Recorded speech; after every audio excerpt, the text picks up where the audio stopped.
Alrighty, if you can remain standing, I'll be reading that of 2 Corinthians chapter 5. You can listen along, and you can read along with me if you'd like in your own Bible, or you can listen. Either way, I'll be in 2 Corinthians chapter 5. Thank you for coming today. Well, hope you'll make yourself at home. We're glad you're here. Is it too cold in here? Raise your hand if it's too cold. Raise your hand if it's too hot. Raise your hand if you speak English. All right. Raise your hand if you think it's just right. Oh, wow, look at that. I think this is the first time I had it right in 2 months, and that's a good thing. Okay, good. Okay, let's see. 2 Corinthians in chapter 5. I want to talk about preparing for your journey. Preparing for your journey, 2 Corinthians chapter 5, and I'm going to start at verse 4. It says, For we which are in this tabernacle do groan, being burdened, not that we should be unclothed, but clothed upon, that mortality might be swallowed up in life. It says we can't wait till we get a new body and get to heaven. Now he which hath wrought for us for the selfsame thing as God, who hath also given us the earnest of his Spirit. Therefore we are always confident, knowing that while we are at home in the body, we are absent from the Lord. For we walk by faith, not by sight. We are confident, I say, and willing rather to be absent from the body and to be present with the Lord. Wherefore we labor. Because of this, we labor. Whether we be present or absent, we may be accepted of him.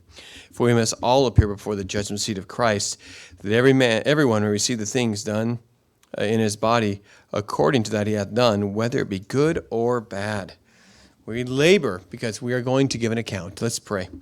Lord, I pray you to help us to understand the truth. I pray everybody would know you today as Savior, and then know you as King and God, that they would understand that an account is coming. I pray that we'd live for eternity. You'd help us to get our mind set on things above, and you would speak to us as we prepare for that journey. And thank you for the chance to be together today. Speak to hearts in a great way, and thank you for everybody who's come today. We need you, Lord, and we pray for your power and your presence, and you'd walk in the midst of the church and impact lives in a great way. We pray and ask these things in Jesus' name. Amen. You can be seated. I'm going to, in this passage you can see we must all give an account of what we've done, whether it be good or bad. And just a little bit back in chapter 4, in verse 17, for our light affliction, which is but for a moment, worketh for us a far more exceeding and eternal weight of glory. While we look not at the things which are seen, but at the things which are not seen. For the things which are seen are temporal, but the things which are not seen are eternal. I'm going to talk to you about travel a little bit today. I'm a fairly experienced traveler, in international travel, and so I want to talk to you about that, and maybe some ideas and lessons on traveling as we learn how to travel. I don't know how many times I've been out of the country on a missions trip. It's a lot. I've been to the Philippines. I'm trying to guess as close as I could because I don't have records of it all, and I do if I really dug super duper deep into old filing cabinets and stuff, but it would take a long time. But I think I've been to the Philippines about 25 times. I've been to Haiti 11 times. I've been to many countries, 3 or 4 times. Mexico, Taiwan, just different countries here. There's St. Lucia. I've been to them. And so I started doing it and trying to figure out how many mission trips I've been on, how many times I traveled internationally. I would guess 60 to 70 times I've been overseas. And so just doing that, you learn some things about how to travel a little bit. I've made mistakes. I've not known some things sometimes. And I love traveling. I love traveling overseas. I've traveled all over America too, but I really like traveling overseas. The longest drive I've ever been on was from Boston to Seattle. That's pretty close as far as you can get in the U.S. And loved it. Farthest I've flown, probably South Africa or somewhere. I don't know. That's probably the farthest I've flown. Been to the Orient, who knows how many times. South America. I've been all over the Caribbean and, Central America and things, and been blessed to travel to a lot of different places and doing God's work and had fun. And I want to talk to you about some things for traveling, some ideas. How many of you have ever been overseas? You raise your hand. How many haven't been overseas but would like to go overseas? All right. How many do not like traveling, just want to stay at home forever? Okay, couple. All right. And let me just give you a few things about traveling here. And you'll understand a little bit later why we are doing this. And the first thing I start with in my travels is a good old-fashioned file when I'm preparing to go. Okay, this is beat up because this is the one I took the Dominican Republic. I just grabbed one of the files out from a country, and and so when I do that, I actually use paper. Now I know that people use their phones and all that stuff, and I've used my phone for my ticket and stuff like that. But sometimes phones don't work, and I like having a physical copy of everything. Sometimes you don't have internet. Sometimes the internet goes down, and so I like to have a physical copy. This is my to Santo Domingo. This is my my itinerary there, and so I have that. I have physical tickets, and I always have that. Now, if I don't use the physical ticket, it's fine. I just print it up and have me a physical ticket for when I'm doing that. Physical copies of reservations. This came in very useful when you're in Santo Domingo because the hotel did not have a reservation. And I had the physical copy of that and showed him that, and so this comes in really handy. One of the things I have is I have a copy of all the plans. So as we get all the plans done on a mission trip, at the end, I as we go back and forth with whoever I'm going to be with, I'll say, what are we doing this day, and how about we do this, and we get a final schedule, and then I print up all those plans and have those with me. Then I and then I have a list of all the emails back and forth, so I understand what the needs are. Hey, we really need the pastors encourage, or we have some poor people in this section that need fed, or whatever it is. I print up the emails of our communication so I can read that on the way, so I can know what do we need to do when we get there. It refreshes my memory because I have a lot of things in my mind all the time, and get those things done. And then one thing I do is I print up a physical map of where I'm going. I like doing that for several reasons. One is somehow in my mind, I always have to know what direction I'm facing and see the big picture of where I am. Don't ask me why that is. I get dizzy. My mind gets fuzzy if I get turned around and don't understand where I am or what direction I'm going. That's just the way my brain works. I'm very direction conscious. I always know what direction I'm facing, and it's just the way I'm wired. And so I get a big, faraway picture of the entire country. And again, this is just this one. So this is all Hispaniola, which is Haiti and Dominican Republic, and a marker of where I'll be on the country, so I know that. And then I zoom in farther and where I'll be and where I'm traveling. I'll zoom in farther. This is actually the area where our hotel is, so I know exactly where our hotel is, so I can go for a walk, know where the restaurants are, know where things are, I can find my way back to the hotel. And so I have a whole bunch of things there in this file. I prepare this. As soon as I know I'm going, I take out a manila envelope, write what country it is and the dates, and then I just start throwing things in there as I organize it. And then I make a physical copy of my passport. Okay? I make a copy of this. This is because if you lose your passport, it is very difficult for the consulate, especially most people lose their passport and their ID at the same time. When you lose that, it's very difficult for the consulate to make you a temporary passport to get you back to the States. If they have a picture of your picture page of your passport, has your passport, your picture, everything, boom, you're done in a few minutes. And so I make this, and then I keep them separate from my passport, okay? And that helps you because it doesn't do any good if you lose both of them. So if I have a passport with me and I'm traveling, I will keep this in my room or something like that. It just depends on how I do it, or in different luggages, suitcases, and whatever. And that goes in all this file, all this organization and planning. That all goes in, and that goes into my bag. And the bag is the next thing, and the bag is key when you travel like I do, because you understand. Sometimes I'll go and I'll be in an urban setting, and I'll be in the city like we were in Santo Domingo for the most part. And but then a lot of times, see, I go on these crazy trips where I go way out in the jungle, and I'll be going way out there for days out in the jungle traveling. And so you can't take a big luggage out there. I've ridden on mules to where I'm going. I don't know how many times. 80 times I've gone somewhere in the rural areas on motorcycles. Super common to travel behind somebody on a motorcycle, and you just can't take very much. And so what you pack in your backpack is super important. And so you can get different bags, and the bag is the key here. So with the bag, first thing I have is water, okay? And water is life.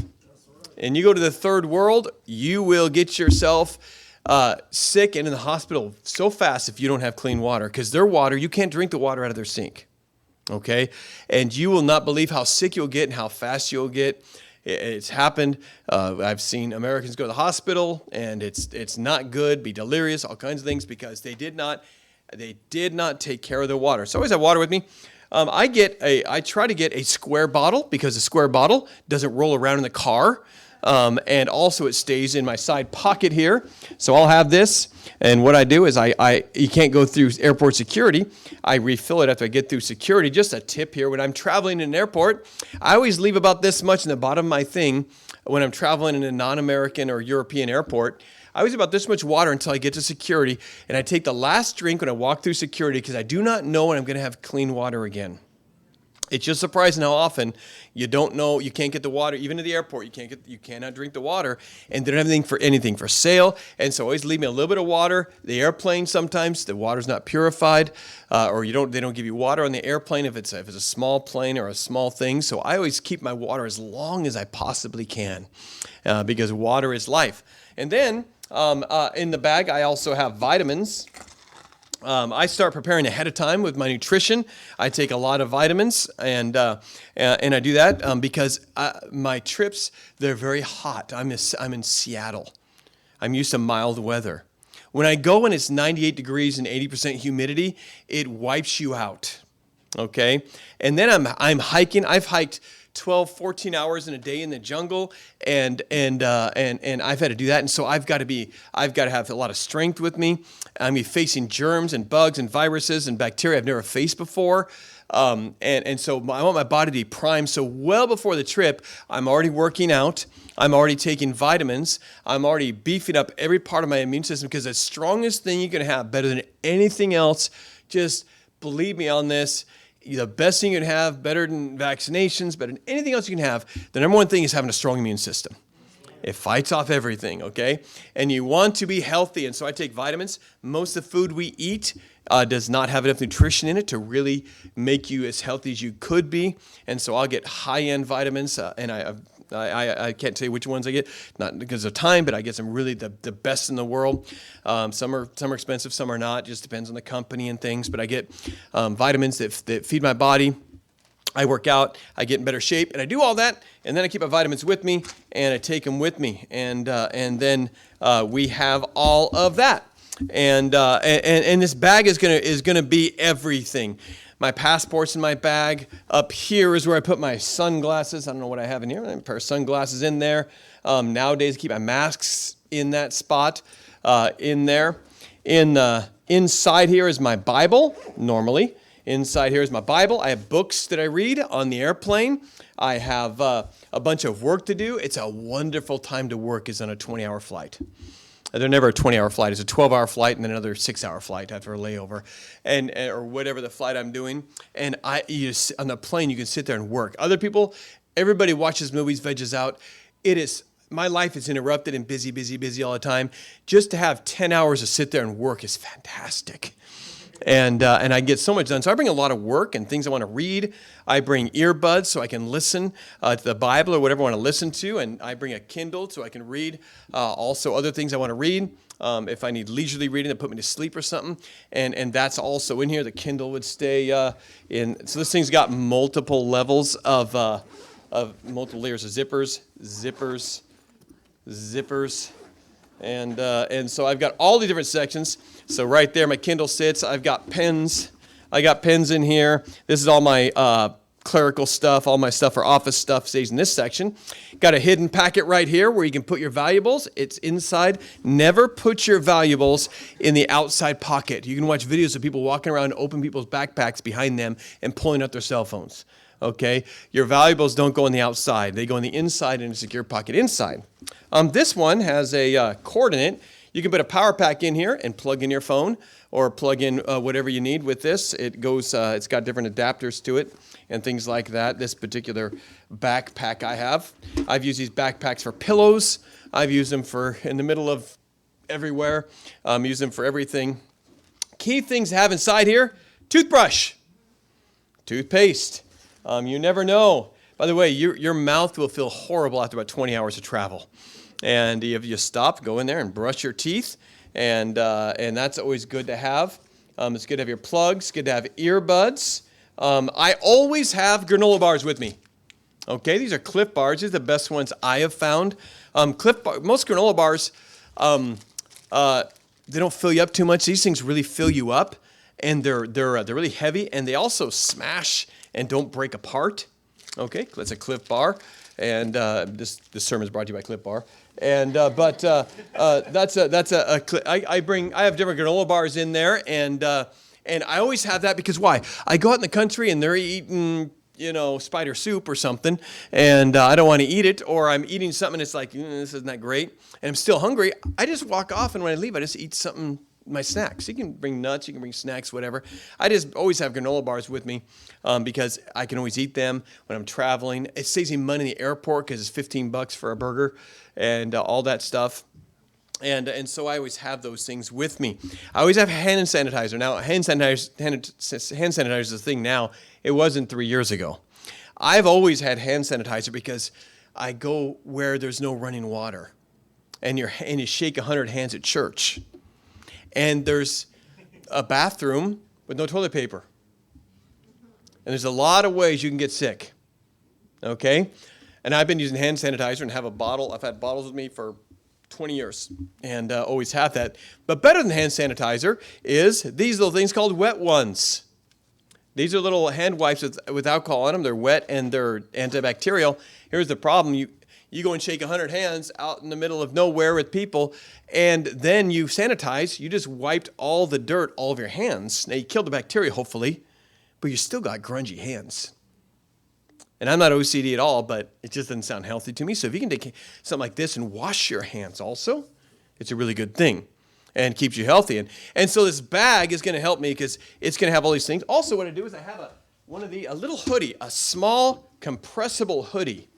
You throw in there, and it just goes in there on top of everything, and I just put it in there because here's the thing. You get used to being in the 95-degree tropical weather, then you get in the airplane, and it's freezing.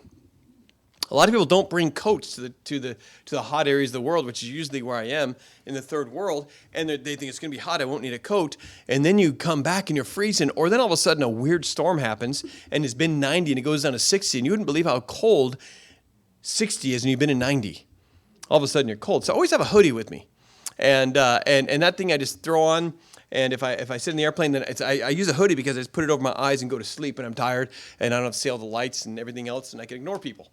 And so that I have the hoodie in there, and that fits in the bag when you have that. And the bag has all these things, a whole bunch of things to work, a whole bunch of work that we could use, and different things like that. I'll have tracts in here. I'm sure I have tracts in here somewhere.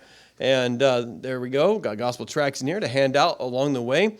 Always look for soul-winning opportunities and a chance to hand out tracts. I'll have them in multiple languages. I think I saw Spanish in here somewhere this morning when I was peeking at it because I've been traveling to Spanish-speaking countries. I know I saw Spanish in here somewhere, but it's in here. But, we've been in the Dominican, so we had the Spanish language. I'll take whatever country I'm going to. I'll get tracts before I go.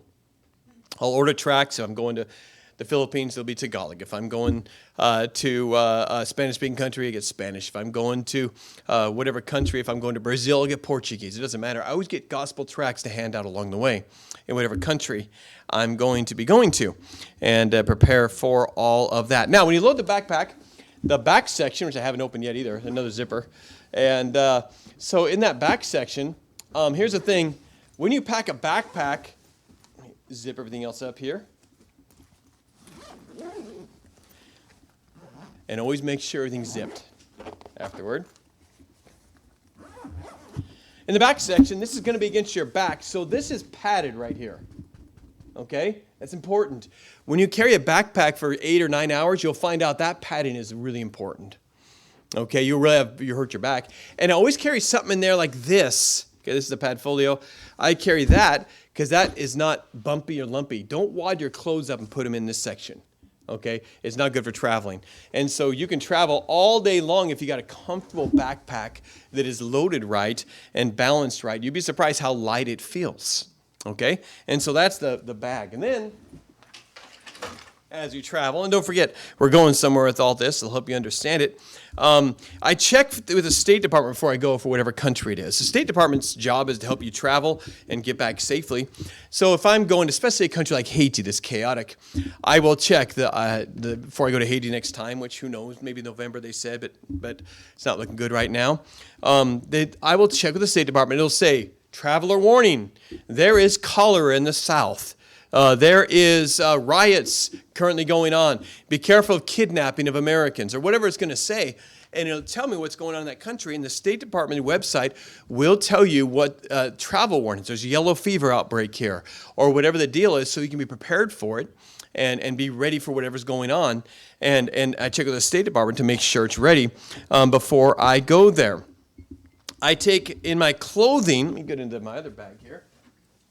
This is another carry-on here. So clothing is important. So first of all, you take a light clothing.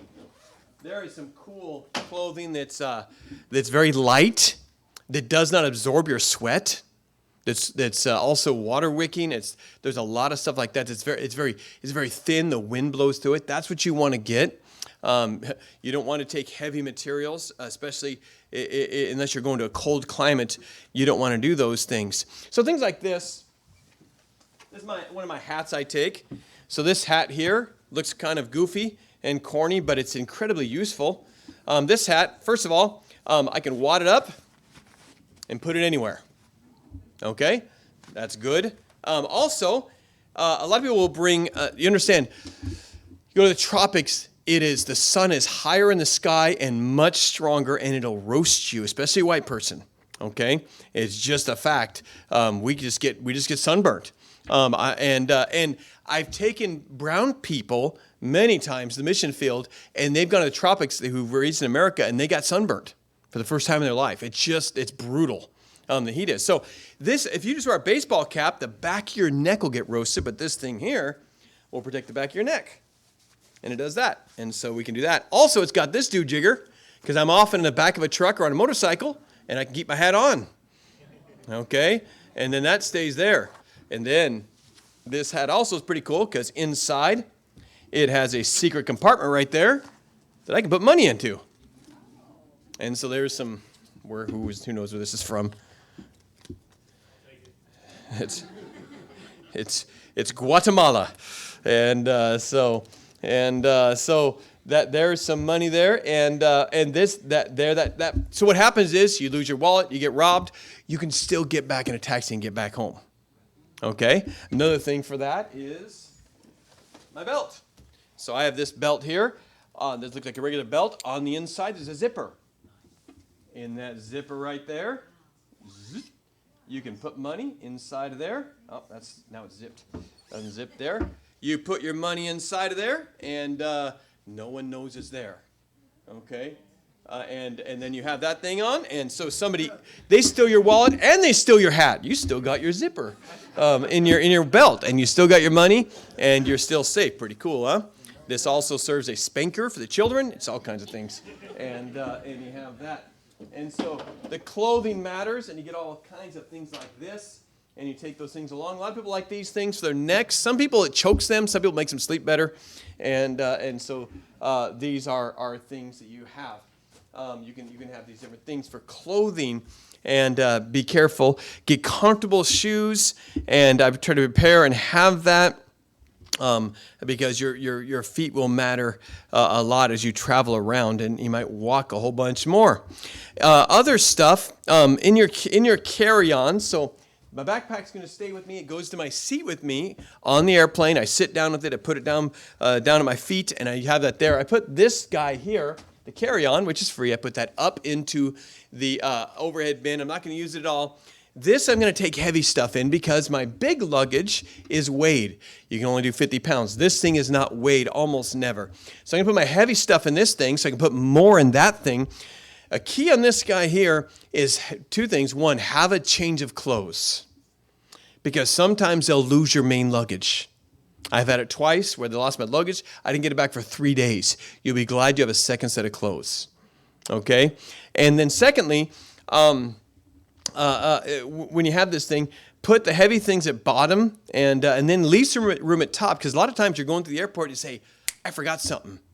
And you need to put it somewhere. So you put it at the top of this guy. So you leave a little bit of room there. Or if your other luggage is overweight, you put it into this thing.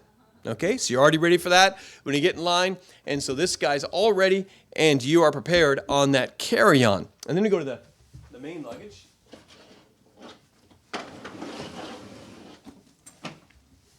Here's our main luggage. So the main luggage, a couple things. Main luggage is mostly clothes because they take a lot of space there. Inside of these guys, there are...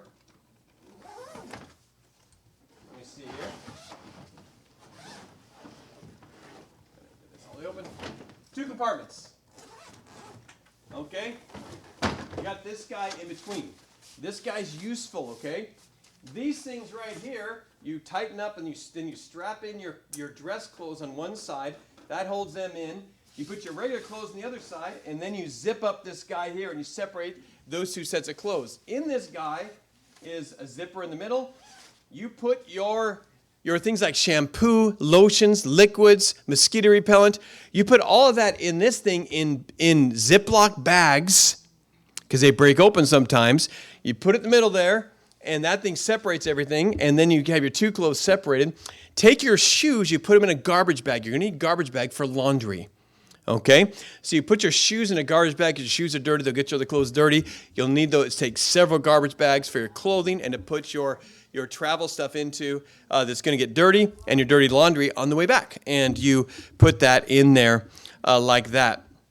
And you do that. Put heavy stuff at the bottom and breakable stuff at the bottom, like shoes, or non-breakable stuff at the bottom, like shoes, heavy things. If you're bringing a box, like I bought a box of tracts, box of books, we might put them in one of our luggages, but you put it at the bottom. Otherwise, you smash everything down when it's upright, and it doesn't balance right. It tips over all the time on you. So keep your heavy stuff at the bottom of your big luggage and do that. So after you pack your stuff on bottom and top, what you do, if you are not crammed absolutely full, sometimes you get, when you get a big luggage like this, you have some room in there, throw a pillow in there. Throw your favorite pillow. They don't weigh anything, and it keeps everything tight so it doesn't fall around and break. And then if the country doesn't have good pillows, you got a good pillow. Okay? And so I throw a pillow in there in between almost always at the end of the trip.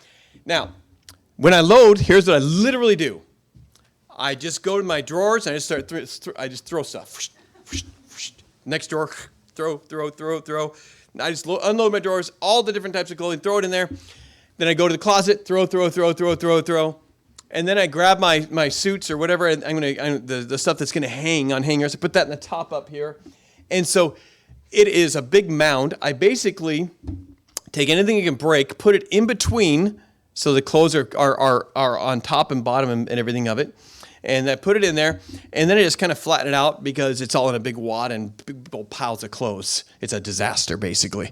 And it literally takes me 10 minutes at max for me to throw all that stuff in there because I already know what I want, and I already used that stuff. And then it's all in there in a big pile, and then I kind of flatten it out so I know I can close it someday. Okay? And then the cool thing is I have the best in the entire world suitcase, because this suitcase right here, I can throw all my stuff in that big old wad. I will come back later, and that thing will fold all my clothes. They'll all be perfectly folded and look all nice, just like my wife folds them. And it is amazing, this suitcase. It's just amazing it does that. And I don't know how it happens, but it just I just throw the wads in there and I come back and say, who folded all that stuff? And I love this suitcase. And that's how it works. And that is the advantage to marrying a person who cannot stand seeing things disorganized. And so I don't do that on purpose. Why'd you do that, honey? And it's just I can't look at that. And isn't it amazing when you marry an organizer? It's a wonderful thing. And or a cleaner. It's awesome to marry a cleaner too. And they just go clean it for you, and they say, I just couldn't take it. And you're like, all right. enjoy yourself. And so that is the big luggage there, and you get those things done like that, and that's how you organize those things. Oh, let's see some other things here. Let's see what we got in here.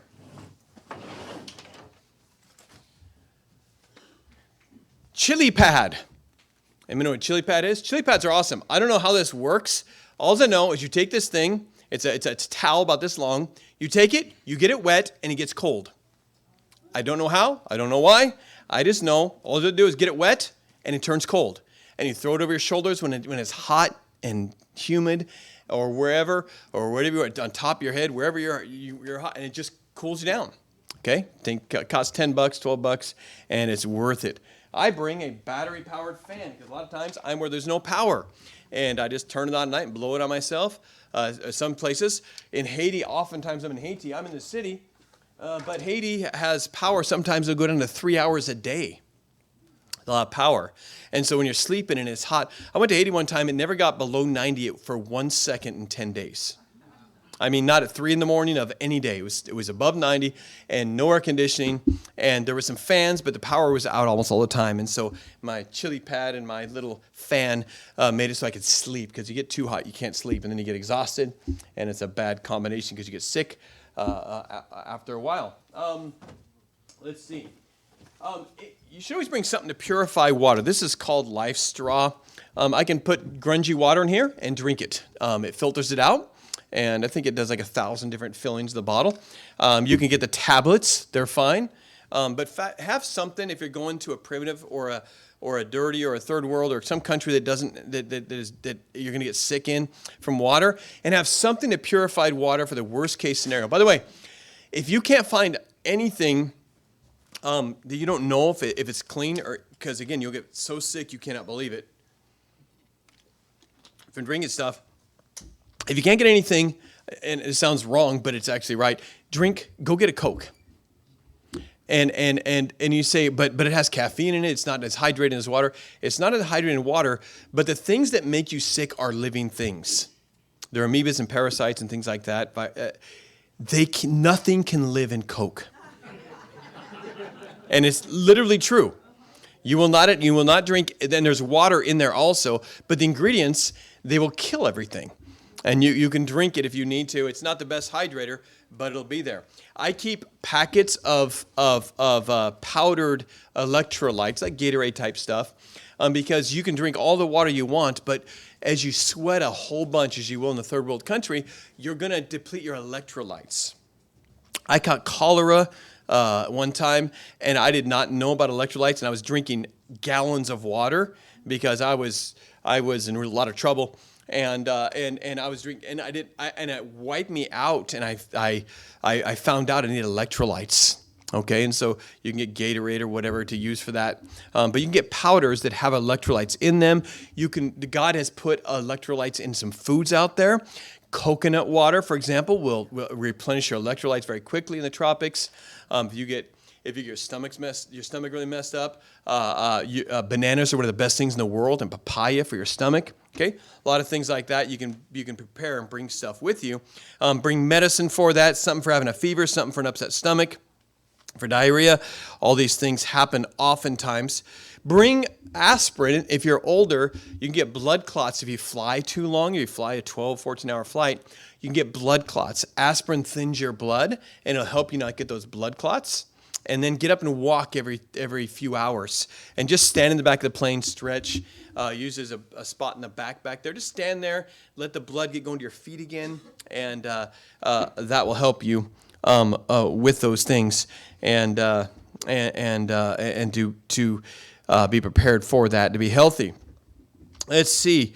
Have lots of snacks with you. You can eat. Have mosquito repellent. Really important. Mosquitoes carry all kinds of things, from malaria to chikungunya to yellow fever to all kinds of things that'll make you sick. And these tropical diseases, your system, an American system, is not used to fighting these things. We get even sicker. And so mosquitoes are very dangerous for us. And by the way, we have big mosquitoes here in the Northwest. Mosquitoes, the dangerous mosquitoes are little tiny mosquitoes. And those things carry all kinds of things that kill people. And so you want mosquito repellent when you go out in the jungle. Before you go to bed, make sure every mosquito in your room is gone. If you're going to be where there's a problem with malaria, take mosquito netting. I've slept under mosquito netting 100 times. Many times they'll have it where you're going, and you just wrap it around your bed and hang it from the ceiling, and you're good. And use mosquito. But do not want to get bit by mosquitoes. Sunscreen is important to have. If you could get sunburn, it's a good thing to have. Also, know the landmarks. So, if you get separated from a guide, a group of people who are with you, and you need to get back, you need to be able to tell a taxi driver or someone where you're going. If you say, take me to Brother Hanada, they don't know who Brother Hanada is. Okay? And so when I go somewhere, if I go and I'm staying at somebody's house, I will look for the closest business that's noticeable, and I will remember that business. I'll say, take me to that. So if I'm in Haiti, it's the New Star Hotel, because the church is back off the street, but everybody knows the New Star Hotel is. Okay? If I'm in the Philippines, I'll say, hey, take me to the mall. You know, and there's a certain mall there we can go to. I know where we're staying, or the Vista Hotel, or whatever I'm at. So I want to know landmarkers, so I know where I can find my way around, and I can always do that. Bring money in cash and bring a credit card for emergencies, and that cash transferred to the local country to their things. Also, locate the good hospitals. Don't go to a government hospital in the third world. You are in more danger than if you didn't go to the hospital. I've been in third world hospitals. I've had to go in them before, and I mean nurses with blood all over their outfits. It is scary, and you're more likely to get sick there. Find the private. I'll just say what hospital the foreigners go to. That's what you ask.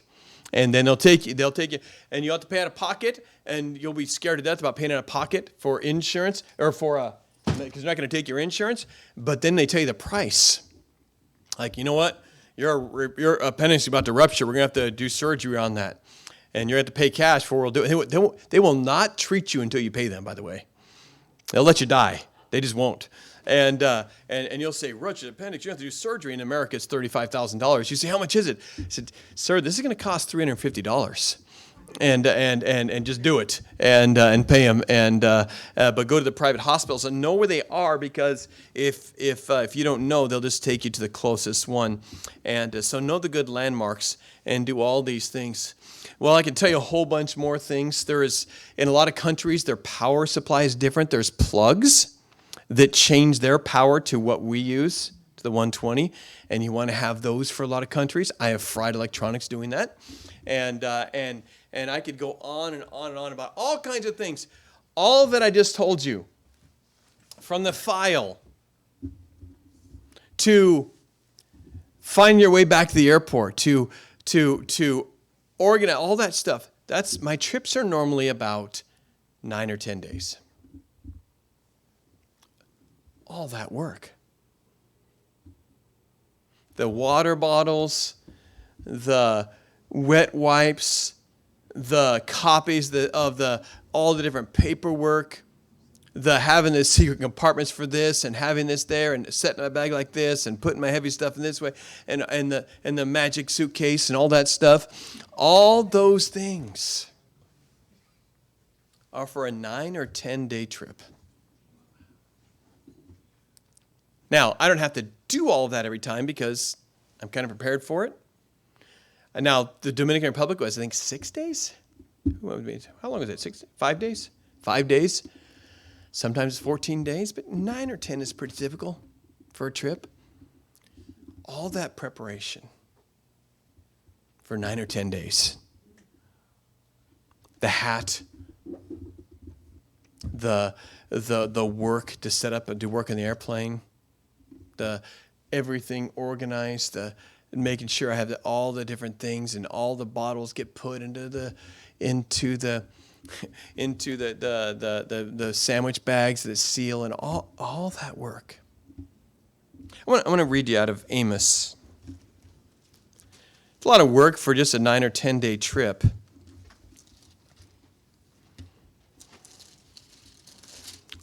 If you can't find it, that's fine. It's a hard book to find. It's before Obadiah and Jonah and things. Amos 4:12. Therefore, this is our memory verse. Thus will I do unto thee, O Israel, and because I do this unto thee, prepare to meet thy God, O Israel. All this work for a 9 or 10-day trip. And yet we're all going to go on a one-way trip into eternity. And you're going to meet God. And you need to prepare for it. You need to prepare for it. See, the amount that I put in preparation for one trip, and it's important because we're starting churches and we're doing conferences and we're doing a bunch of stuff, and it's got to be, I gotta be ready. Do you know one trip for 9 or 10 days, I spend more effort than many people prepare for their trip into eternity? How much have you prepared for meeting God? Prepare to meet thy God. This is a one-way trip, folks. There's no Walmarts in heaven. You forget something, if you didn't do something, you can't stop at the airport and buy it. I told a story earlier. One time I broke my sunglasses on the way, and my eyes are sensitive to the light. And I got to be careful about that because it's bright. My eyes just burn. And so I was in Miami. I was flying through Miami, the Caribbean. And I realized my sunglasses are broke. So I was in the Miami airport. I said, I got to buy me a pair of sunglasses. So I go in this sunglass shop in the Miami airport. I don't like buying things in airports. I'm too cheap. And so I walk in here, and I start just wandering around looking, and there was somebody else. I'm looking, $385. So I bought cars for that. I'm not buying a pair of sunglasses for that. I'm like, $412. I said, what is it? Does it have air conditioning? It blows in your face? What in the world does sunglasses do? They'd be $410. $250, $512. I'm going. Find the employee. Can I help you, sir? I said, "You any cheap sunglasses?" He says, you know when they do this, you know where you're in trouble. He said, "We don't have cheap. We have inexpensive." I said, "Okay, show me your inexpensive ones." And so he takes me over here. He says, "These ones start only $60. $60? I said, where are your inexpensive ones? "Sir, those are inexpensive glasses, but they're this and that." I said, "I just need something that's dark that goes in my eyes." I said, "Never mind. You know, when you die, you can't say, 'Oh, I forgot. Oh, I didn't bring any. Oh, I didn't pack.' Sometimes you'll get to, if you're not careful, you'll pack and you'll end up in another country. You have no socks, except for what you're wearing. Okay, and everybody's begging you to find some more socks. Okay? You can't go buy more socks at the market in heaven. If you haven't done what God wanted you to do with your life, you haven't won that soul, you haven't done God's work, you haven't prepared to meet God. The Bible says here in our verse in 2 Corinthians chapter 5 and verse 10, "For we must all appear before the judgment seat of Christ." Now let me go back to verse 9. "Wherefore we labor that whether present or absent, we may be accepted of him." We labor so God will be happy when we meet him. "For we must all appear before the judgment seat of Christ, that every man may receive the things done in his body, according to that he hath done, whether it be good or bad." You're going to receive from God your rewards, whether it's good or bad. Whether it's a wicked and slothful servant, or whether it's, "Well done, thou good and faithful servant," you're going to give an account to God. You'll stand in front of, if you're born again, if you receive Christ, if you're saved, you're going to stand in front of God, and God's going to say to you, "What have you done for me? I gave you this. What did you do with it? I gave you this. What did you do for it?" And you're going to give an account for what you've done for God. And you will give an account for your opportunities and your life you've lived. Now, if you're not saved, you don't even go to this judgment. This is a judgment for Christians to get rewarded. The unsaved go to a totally different judgment called the Great White Throne Judgment in Revelation 20, and everyone there is judged according to their works, and everybody there goes to hell. But if you go to the judgment seat of Christ, you're saved, you're going to heaven by Jesus. But the Bible says some people are saved, but they go up and they go in front of Christ, and they're saved like as though by fire. They barely, by the skin of their teeth, make it in because they have no good works. Only Christ's death saved them. But they earn nothing. And they're going to be ashamed, the Bible says. Okay, 1 John 2:18, we labor, we might not be ashamed before him, it is coming. They'll be ashamed. He'll say, thou wicked and slothful servant. He'll say, why didn't you work for me? Why didn't you labor? Why didn't you love that person? Why didn't you feed that person? Why didn't you take time to do this? Why didn't you go to church? Why didn't you pray? Why didn't you give? And you'll be ashamed. Or it's what it says, according to what he hath done, whether it be good or bad. Whether it be good or bad. Matthew teaches us that all judgment has been given to the Son, and Jesus will stand there, and he will take you to the Father and say he gets to come in, but that does not mean he's not going to fry you while you're there and say, I cannot believe what I gave you and what you didn't do. I cannot believe the excuses you made. You were supposed to witness this person. You were called to do this. You didn't do it. And whether it be good or bad, that's what it says right there in verse 10. Every man will give an account and receive for the things he's done in his body, according to what he hath done, whether it be good or bad. I hope mine is good. Verse 17 or 18 in chapter 4 just says we need to look at the eternal things as opposed to temporal. Romans chapter 14. I'm saying, are you preparing to meet God? What preparations have you made for this one-way trip? We see in Romans chapter 14, again, it's talking about the judgment seat of Christ. And verse 10. And it says, but why dost thou judge thy brother? Or why dost thou set it not thy brother? For we shall all stand before the judgment seat of Christ. As is written, as I live, saith the Lord, every knee shall bow to me, and every tongue shall confess to God. So then every one of us shall give an account of himself to God. Everyone shall give an account of himself to God. Luke chapter 14. You're all wondering what I was doing, talking about traveling. So you're going to get the Bible. I'm just showing you that preparation matters. If you want to have a good trip. And if I'm preparing this much for 9 or 10 days when I'm coming back here, how much should I prepare for trillions of years in heaven? Luke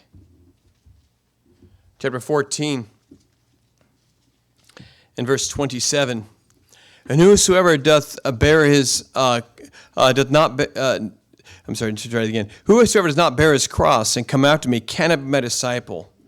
For which of you, intending to build a tower, sitteth not down first and look at the cost, whether it be he has sufficient to finish it.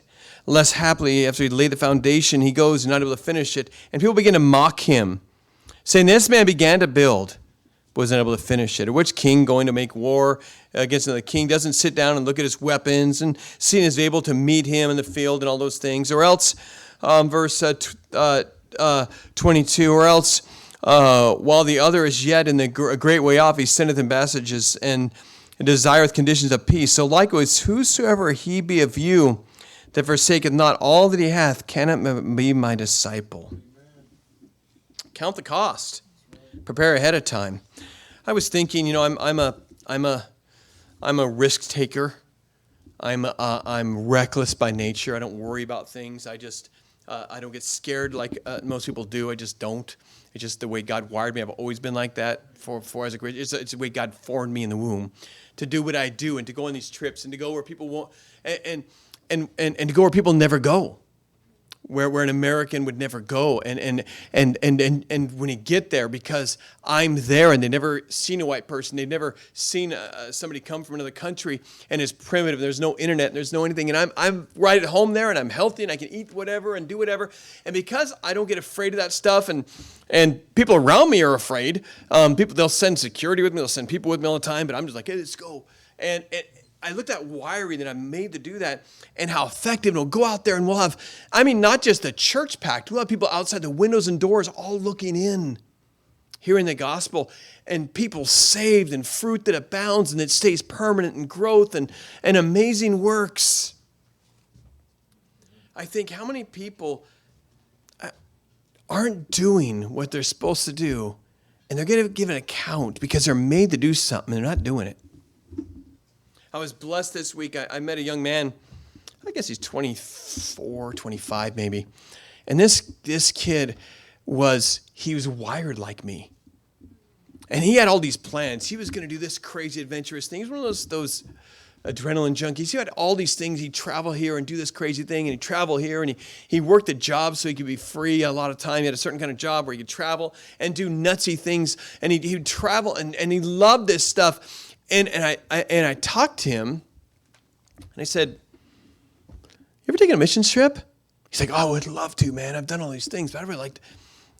And I just talked to this kid. I thought, kid, he's 25. I'm getting old. This kid. And I thought, man, if this energy could be put to the cause of Christ, that God's made this person with this kind of health, with this kind of strength, with this kind of adventuresome spirit, if we could put this into missions, what could this kid do? I just heard last week, talked to his brother. He said he went to a missions camp because his mission camp was really intense. And this guy liked intense things. And it was a really intense missions camp. And at the missions camp, he got lost from his group and got stuck in the forest. And him and God got stuck. And God started talking to him. And he came out of the forest, surrendered to missions. Called the next day, quit. Good job. Called the next day, quit his job. Said, I'm going to be a missionary. I think he was supposed to that the whole time. Took him to get a little quiet. Let God tap on his heart. But can you imagine that kid if he would have said, but I went down this zip line in front of Jesus? God said, but I made you that way to be a missionary. But you wouldn't believe the skiing thing I did. I went in a balloon and did this. God said, but you were supposed to go into that Muslim area because everybody else is afraid. You're supposed to go take Bibles over here. It's a very dangerous spot to go. You're strong and healthy enough. You were supposed to go packing up to that tribe that's never heard the gospel. And if you would have given an account and not made any preparations for eternity, can you imagine what a sad thing that would be? It's an eternal trip. It's a one-way ticket. I would make preparation. A man will make preparation in an incredible way for his hunting trip, for his fishing trip. You ever been with an organizer going on vacation? It's like, we're never going to get there. All you can do is keep on making more plans. But I want to know at 2:30 on the 16th if the moon's not full what we're going to do. I don't care. Because they organize so much for that. A woman will organize a shopping trip. A guy will organize his fishing trip for 10 days for a 2-day trip. How much research do you put in before you buy a pair of shoes online? Before you buy your next electronic gadget? How much research and preparation do you do before you buy your next phone?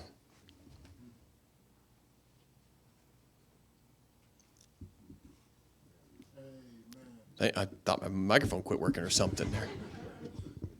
Did you put more research into buying a phone than you put into meeting God someday? The amount of research, the amount of preparation, the amount of thinking that people put into things, almost every young lady is going to spend more time planning their wedding than planning to meet God. I think the average wedding costs like $24,000 now.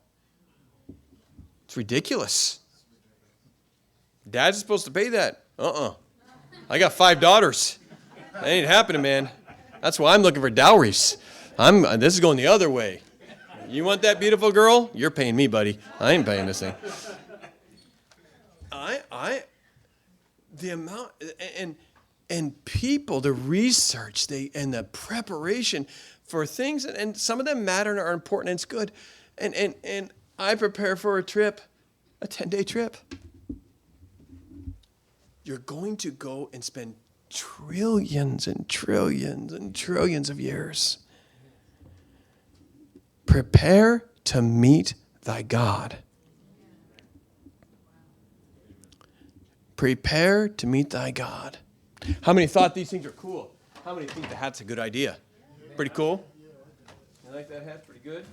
How about the water purifier? You can go get grungy water. Drink out of that, not bad. Got a pretty cool thing with the, these things. You can use these right here on a hot night. And these aren't bad. If you're, how many are hot people who are always hot and just hotter than everybody else? All right, and these things, you learn. Hey man, I can do that when I travel. That's a good way to do it. Okay. Forget all that. I'm preparing you for eternity. And if somebody can give you some clues to prepare for that, it'll be a good day because that's the big trip. And the eternal trip. But be prepared by being saved today. If you've never received Jesus Christ, you need to prepare for that because without Jesus, you're not going there. You're not going to heaven. Prepare by receiving Jesus Christ as your Savior. He died for you, was buried, and rose again for your salvation, and that's the only way to heaven. Jesus said, I am the way, and the truth, and the life. No man comes to the Father but by me. Prepare by service, because every man is going to receive according to what he hath done, not what he intended. What have you done for Christ? Not how many people you feel bad for who are hungry, how many did you feed? Not how many souls are lost and you wish they would get saved, but how many did you see to come to Christ and preach the gospel to? I want you to be prepared with salvation, with service, and with souls. Who will you take to heaven with you? Who will you take to heaven with you? One of the fun things on a missions trip. How many of you, well, the earlier crowd had a lot. How many of you have been with me overseas? Raise your hand. How many of you have been with me overseas? A decent amount in here. And you traveled with me overseas. One of the funnest things is to take them with me and let them see the work and let them see the need and let them help people and let them be a blessing. And sometimes I've had them go do their own things and go to their own churches and stuff. And it's wonderful to take other people with me on a trip. And by the way, I have to prepare them. I have an email I send out. Let me prepare you. Listen to what I say because you need to know this stuff. And I teach them a whole bunch of stuff. And I send an email out. And a lot of you received that email who've gone with me on trips. And it's wonderful to take them and let them be a part of it. What a wonderful thing it'll be to go to heaven and take a bunch of people with me. Because I told them about Jesus. Because I gave them a track. Because we loved them. Because we went to their area. Because we spent time with them. I was late last night. I'll finish up. Late last night I was in and out. And my truck was out front. And I was in and out. And up on the stairs, there was a guy there, and he had a piece of cardboard in front of him blocking stuff up. And we've really gotten strict about the drugs around here. And I was out in my truck, and I just called out to the guy, and he was up on the stairs. I said, hey, you're not doing drugs up there, are you? He says, man, I'll leave. And I said, I'd like you to come back tomorrow morning to service. And he looked at me and said, I know I need to do that. He said, but I feel like I'd be wasting your guys' time until I'm ready. I said, well, we'd be honored. When you're ready, come talk to us. We're ready to help you. And I thought, who knows who that kid is? He was sharp. When he's talking to me, he wasn't high at the time, and he was a good communicator. He was a sharp kid. And I was thinking, not a kid, he was 20-something. And I thought, man, who knows who I'm talking to right now? And who this guy could be for Jesus. I'm glad I talked to him, invited him, planted a little seed, and maybe he'll come to Christ someday. I want to spend my time doing that because it's going to matter. While we look not at the things which are seen, but at the things which are not seen. This cause we labor, that we may be accepted of him. And when the trumpet blows and we go to heaven, or when you die, whenever it happens, you're gonna go on a trip, and there's no taking anything with you but what you've done. There's no U-Hauls behind the hearses. Okay? And you'll go into eternity with what you've done. And I hope you'll prepare for it. Prepare to meet thy God. How much time do you spend preparing to give an account to Jesus for what you've done? Plan for your trip. Be even better than I plan. Plan for your trip into eternity, because it's the one way. So you want to bring everything with you. Let's pray. Lord, I pray you'd help us to be ready for our trip. Lord, thank you for the word of God that shows us these things. Nobody goes out to meet an army without preparing. Nobody goes to build a tower without preparing. We know we're not going to die.